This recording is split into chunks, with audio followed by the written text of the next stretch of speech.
have watched my previous tutorials on the front lever and the planche, you will easily recognize this also as another type of third class lever. This means that we have a mechanical disadvantage and that in order to overcome gravity we have to exert a great amount of force.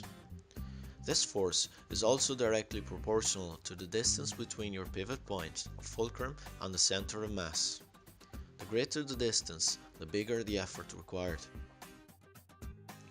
Having said that, it is also true that the back lever is way easier compared to its front counterpart, the front lever, even though they both belong to the Type 3 class. This is explained by the fact that the shoulder joint allows a much bigger range of motion in the forward flexion of the arm than in the back extension. So the shoulders are much more stable in the back lever position because their limited range of motion stop the arms and the trunk to separate too much. From the anatomical point of view, the muscles most directly involved in a back lever are the deltoids, especially the anterior deltoids, with the assistance of the biceps. There is also a minor activation of the trapezius on the lower back, but all in all, most of the strength comes from the shoulder muscles. As you know, the back lever puts the shoulder joint through a rather unnatural and awkward stance. If range of motion in this area is limited, there will be an increased risk of injury. A good shoulder mobility and the ability to move its joint around a range of motion greater than usual is one of the most basic requirements.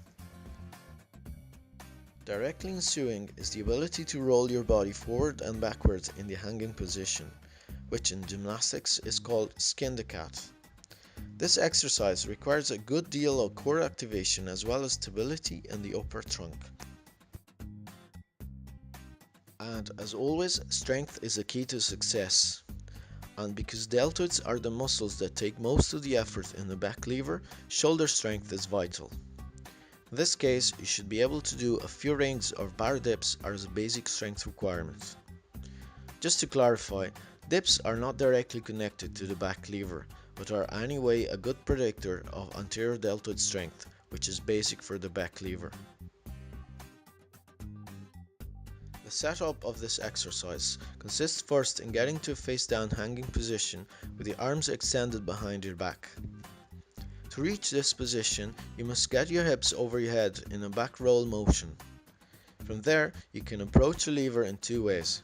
You either stretch your legs out from a tuck position, which is the easiest way, or you start with a fully extended stance from the upside down position and bring your body horizontal, which is harder but surely more elegant.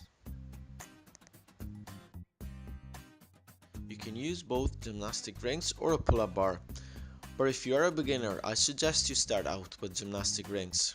First, because the grip is more gentle on the wrists. Second, because it's easier to get your feet passed in between your arms when rolling backwards. And third, it's safer because you can place the rings low and close to the ground. In order to get into good horizontal alignment, you must lift your head and press your feet together to stabilize your lower body. But most importantly, you must obtain the protraction of the scapulae by pressing down your arms towards your back as hard as you can. Why is scapular protraction important? If a force is pulling the arms backwards, as in the case of the back lever, it will cause the scapulae or shoulder blades to move closer to one another and towards the spine. This is called scapular retraction. As you can see, this position of the shoulder blades leads to an excessive arching of the back, which will put too much pressure on intervertebral discs, as well as creating an incorrect and awkward posture in the back lever.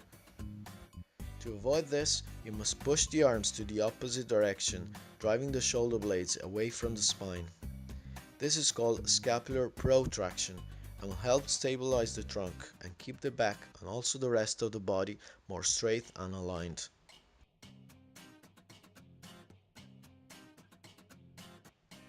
Let's now have a look at the progression for the back lever. First of all, I would strongly suggest to use gymnastic rings to start out. As I mentioned earlier, they're safer to use than the bar and will allow an easier grip. The first step is to master the skin the cat exercise. If you feel uncomfortable with rolling upside down in the hanging position, start practicing the exercise with your feet on the floor. This will help you get a feel of the movement and assess your range of motion safely. Once you get more confident, bring the rings higher so you will be in the full hanging position without touching the floor. Begin by keeping a tucked position, then straighten your legs once you build up enough strength and core activation. And finally, you can do the same on a pull-up bar, which is slightly harder because of the reduced space to bust the feet up through the arms. From here, the most logical progression is to gradually increase your body length to the fully extended position, so to increase the distance between the pivot point and the center of mass. Starting from the tuck position with your knees close to your chest, we move to half body length with the legs stretched down towards the ground. Following, we'll lift the feet up and move the knees away from the chest. This is the advanced tuck position. Then we bring the body to 3/4 of the full length, and finally to the fully extended position. And of course, you can do the same progression using the straight pull-up bar.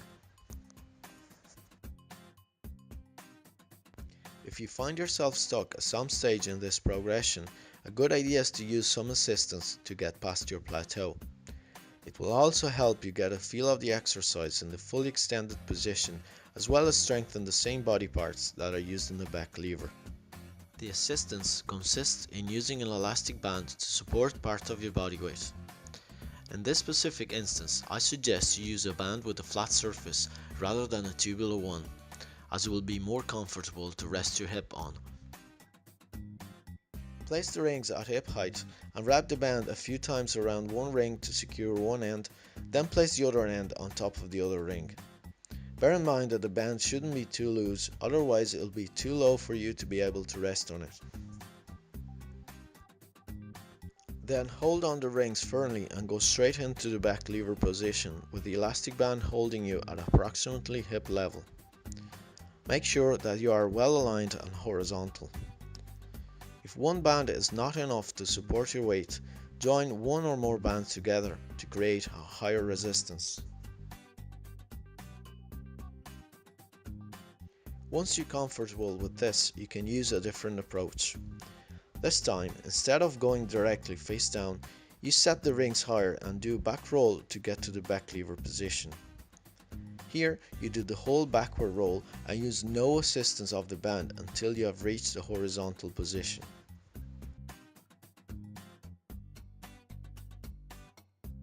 The training and conditioning for the back lever has to focus on improving those basic skills I've discussed earlier. The first point is to maintain shoulder mobility through proper stretching. Here is a stretch you can do using rings to get the body accustomed to the backwards extension of the arms that you'll have in the back lever. The skin the cat is a very good exercise, not just for the back lever specifically, but also in general to attain a full range of motion in the shoulder, core activation, basic ring strength, as well as control and coordination. And as I've said earlier, key to your progress in the back lever, as well as in most gymnastic type exercises, is shoulder strength. A good way to work this is with dips. Start doing them with just your body weight, then progressively add weight as you get stronger. You can do them on both parallel bars or gymnastic rings, although rings have the advantage of adding instability, which will make the exercise harder. Thanks for watching. Please subscribe if you liked it and you want to keep up to date with more tutorials and videos.